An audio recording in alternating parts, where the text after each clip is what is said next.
That's a good way to start this video off. Hey, thanks for tuning in to the Whiskey Edition. Just Whiskey Edition.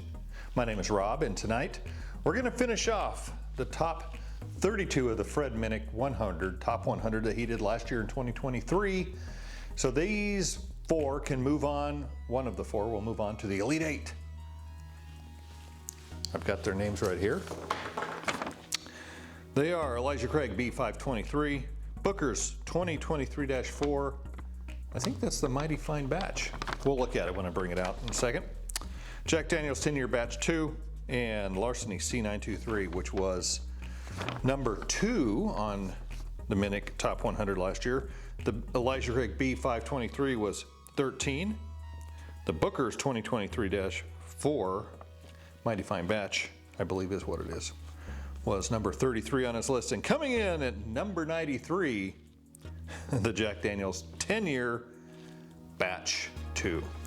So let's get these opened up. I'll put them in front of the camera real quick as I open them up, and we'll fast forward through this and get them opened up. So this B523 124.2, 11-year, 5 months. And of course we'll put our 1 ounce sample, except for one of them, in the thing. Opened up.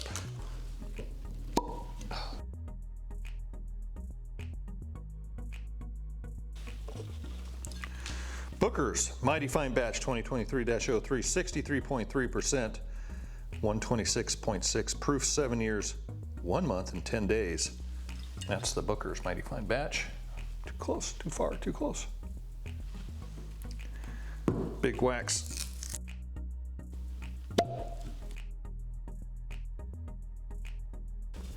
The Jack Daniel's 10-year, I have a sample of this. Of course, I obviously have the whole bottle, but I am going to use the sample I've got. It's the same one here.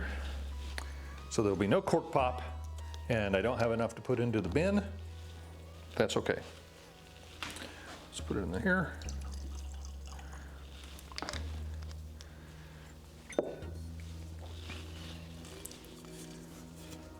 And this, Larceny C923.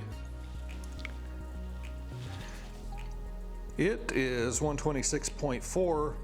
It does not have, however, an age statement on it that I can tell. Huh, well, this was pretty high up on Fred's list. It was number 2. And just above this was, I just looked a second ago and I've already forgotten, was very hard to get bead tack. That was thousands of dollars, so.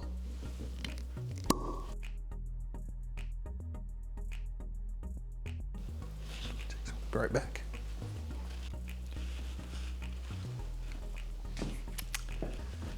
And we're back in more ways than one. So, full disclosure, I screwed up. I did not pause the camera when I went away and let the cups open up after I poured the 4 contenders out for this evening's taste test.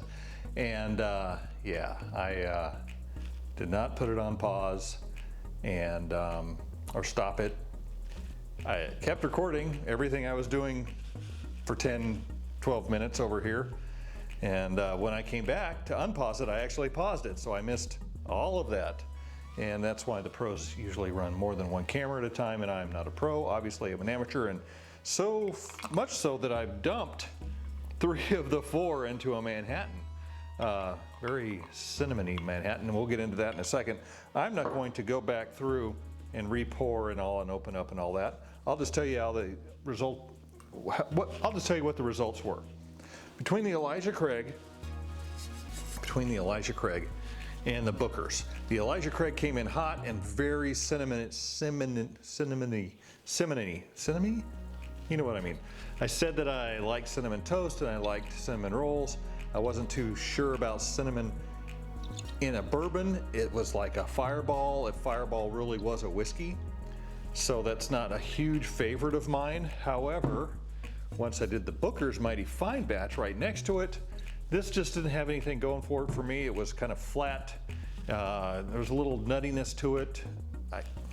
It just wasn't my gig. So I put the Elijah Craig above the Bookers. They're both about the same proof, 124, 126, 124.2, 126.6, 11 years, 5 months, and 7 years. And if you don't know anything about Bookers, they have a lot, I didn't say this in the previous one, now's a good time.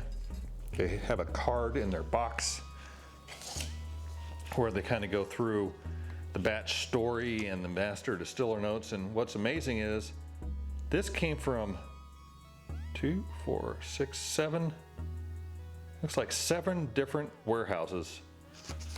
I don't know if you can, it probably won't focus in that close, but maybe it will. 7 different warehouses. And so there's a lot of mixing and everything going on there, so that's kind of interesting in and of itself, but I didn't find the overall flavor that interesting compared to the Elijah Craig. So I put the Elijah Craig above the Bookers.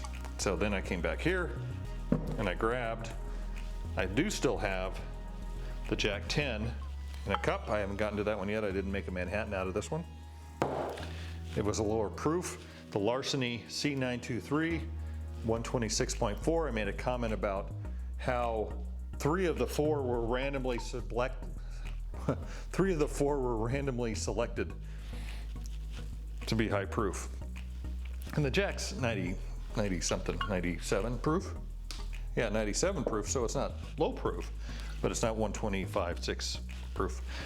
So I tried the Larceny out, and I tried the Jack 10 side by side, and the Jack 10 tasted like it was just a little flat. It just didn't have a whole lot going on in it. There was much more going on in the Larceny between that and the Jack. So I picked the Larceny C923 above the Jack 10. What that did was it put the Elijah Craig B523, is that right? Yeah, above the Larceny C923. Now they are kind of kissing cousins. They both come out of Bardstown. They both are Old Fit. Well, this is Old Fitz. The other one's, oh, I got it right here. I'll just read it. I did this Elijah Craig Distillery, Bardstown, Kentucky. And this is, if you had the tree, if you've seen the tree, you can see how they all branch out.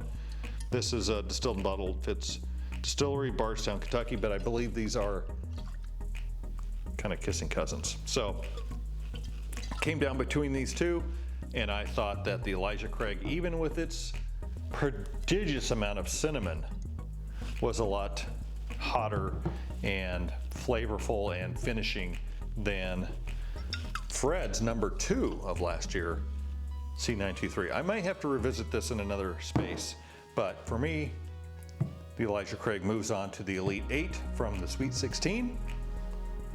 So that sets up the entire bracket for the Elite 8. Stag 22A going against Elijah Craig 923. You can see a pattern here. Old Pepper decanter against the Redwood Empire bottle and bond. Stag 23B against the Woodford, against the Woodford Reserve Masters Collection batch. And I think it's 124.2 is what the proof on that was. And then this latest Elite 8 bracketing, Elijah Craig B523 versus the Larceny A123. So I went through all that, and what else did I do? I didn't have a drink with me, but I should. I did my standard closing. Pour an extra drink if you think somebody's going to be stopping by. It's pretty late now that I've gone through half the editing and went, oops, I hosed up that. But since this stuff is easy to put back together, we'll just say cheers, like, share, subscribe, and stay tuned in a future video of the Elite 8. We may do all 8 of them at once. I was gonna maybe do them all blind, but that's maybe a little disingenuous. But if I do 4 blinds of 2, that might be okay. And then they'll move on to the final 4, and then they'll move on to the championship round of those winners. And the final one, I thought of something special that could come out of that. Believe it or not, that may be a ways off, but at least it'll be in the hopper, and I'll try and hit record the next time. Cheers.